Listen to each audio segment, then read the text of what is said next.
Hello friends, तर घरोघरी मातीच्या चुली या मालिकेच्या आजच्या लेटेस्ट प्रोमोमध्ये तुम्हाला आता ही जी ऐश्वर्या आहे ती ऐश्वर्या जजेसला सांगत असते की आता आपण किती वेळ जानकी ऋषिकेशची वाट पाहणार, हे पहा मी तर म्हणते त्यांना डिस्क्वालिफाय करून टाका। तर तेवढ्यातच ऋषिकेश आणि जानकी तिथे पोहोचतात आणि पोहोचल्यानंतर ऋषिकेश मोठ्याने ओरडतो की थांबा, आम्ही आलो आहोत। तर त्यावेळी आता हे जे अंशुमन बिचारे आहेत ते ऋषिकेश आणि जानकीला म्हणतात की सॉरी जानकी आणि ऋषिकेश, पण तुम्हाला या फेरीतून बाद केला आहे। त्यानंतर ऋषिकेश आणि जानकी दोघेही नाराज झालेले आहेत।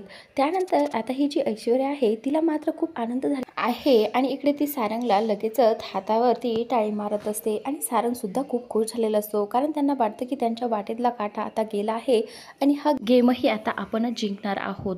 तर त्यानंतर ही जी ऐश्वर्या आहे ती जानकी समोर येते आणि म्हणते की शेवटी तू हरलीसच ना। त्यानंतर आता ही जानकी म्हणते की स्पर्धा अजून बाकी आहे आणि स्पर्धा ही जानकी आणि ऋषिकेश रणदिवे जिंकणार, असं आता जानकी या ऐश्वर्याला चॅलेंज देते। असेच नवनवीन प्रोमोज पाहण्यासाठी आपल्या चॅनलला सबस्क्राईब नक्की करा। Thanks for watching.